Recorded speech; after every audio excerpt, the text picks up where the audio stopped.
महात्मा बुद्ध एक बुद्धिमान व्यक्ति थे जिन्होंने अपना पूरा जीवन शांति और प्रेम का संदेश फैलाने में बिताया। उन्होंने अपनी आंखों के सामने दुनिया को बदलते देखा था और साम्राज्यों को उत्थान और पतन को देखा था। उन्होंने लोगों को आते जाते देखा था और दुनिया को ऐसी चीज में बदलते देखा था जिसकी उन्होंने कभी कल्पना भी नहीं की थी। एक दिन जब बुद्ध एक पेड़ के नीचे बैठे थे, उन्होंने एक युवा लड़के को अपनी ओर दौड़ते देखा। लड़का हाफ रहा था और पसीना बह रहा था और ऐसा लग रहा था जैसे वह बहुत देर से दौड़ रहा हो। बुद्ध ने उससे पूछा कि क्या गलत है, और लड़के ने उत्तर दिया कि वह कई दिनों से भाग रहा है, अपने भाग्य से बचने की कोशिश कर रहा है। बुद्ध लड़के की बातों से चकित हो गए और उसे बैठकर अपनी कहानी बताने के लिए कहा। लड़के ने कहा कि उसका जन्म भविष्यवक्ताओं के परिवार में हुआ था और उसे भविष्य की भविष्यवाणी करने की कला में प्रशिक्षित किया गया था। वह हमेशा भाग्य की शक्ति से मोहित हो गया था और उसने अपना पूरा जीवन इसे समझने की कोशिश में बिताया था। एक दिन जब वह ध्यान कर रहा था, उसे अपने भविष्य का एक सपना आया।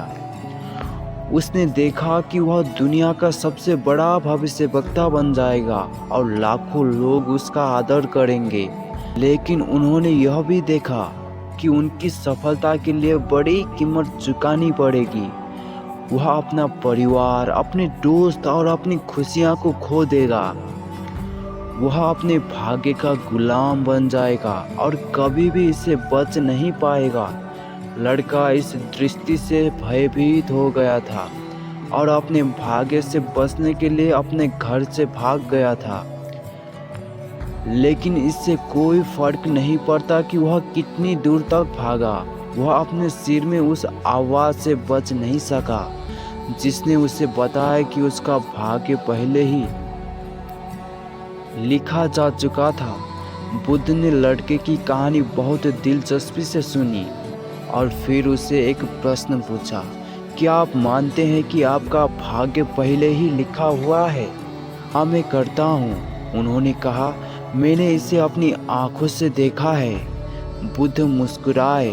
तो फिर मैं आपसे एक और प्रश्न पूछता हूँ, यदि आपका भाग्य पहले से ही लिखा हुआ है तो आप इसे क्यों भाग रहे हैं? क्यों न इसे अपनाएं और इसका अधिकतम लाभ उठाएं? बुद्ध के शब्द सुन वह लड़का आश्चर्यचकित रह गया। उसने पहले कभी इस तरह से नहीं सोचा था। उनका हमेशा से यह मानना था कि नियति एक ऐसी चीज है जिसे बदला जा सकता है, कुछ ऐसा जिसे टाला जा सकता है। लेकिन अब उसे एहसास हुआ कि वह गलत था। बुद्ध ने आगे कहा, उन्होंने कहा, नियति कोई ऐसी चीज नहीं है जिसे बदला जा सके। यह कुछ ऐसा है जिसे हमें स्वीकार करना चाहिए और इसका अधिकतम लाभ उठाना चाहिए।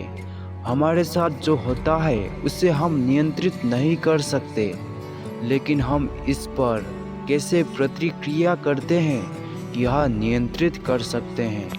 हम खुश रहना चुन सकते हैं या हम दुखी होना चुन सकते हैं। विकल्प यह है हमारा। लड़का बुद्ध की बुद्धिमत्ता से आश्चर्यचकित था।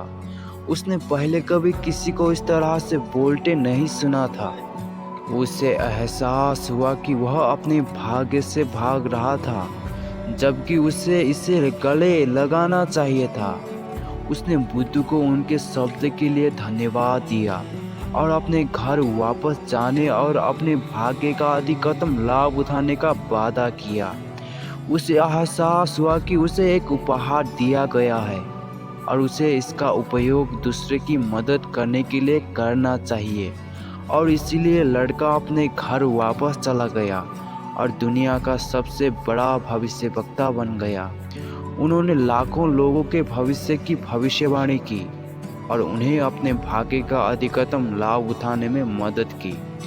वह बुद्ध के वचनों को कभी नहीं भूला और हमेशा याद रखता था कि खुश रहना या दुखी होना उसकी अपनी पसंद थी। लड़के की कहानी पूरी दुनिया में प्रसिद्ध हो गई और लोग उसे भाग्य की कलम कहने लगे कि कलम तकदीर। उसने जान लिया था कि नियति डरने के नहीं बल्कि गले लगाने की चीज है और उसने इसे बुद्ध की बुद्धिमान शब्दों से सीखा था। दोस्तों, यह कहानी से हमें यह सीखने को मिलता है, हम अपनी नियति से कभी नहीं भाग सकते हैं, ना ही नियति हमारा पीछा छोड़ेगी। इसीलिए बेहतर होगा कि हम अपनी नियति पर खुश हो जाए, उसे स्वीकार कर ले। नमो बुद्धाय।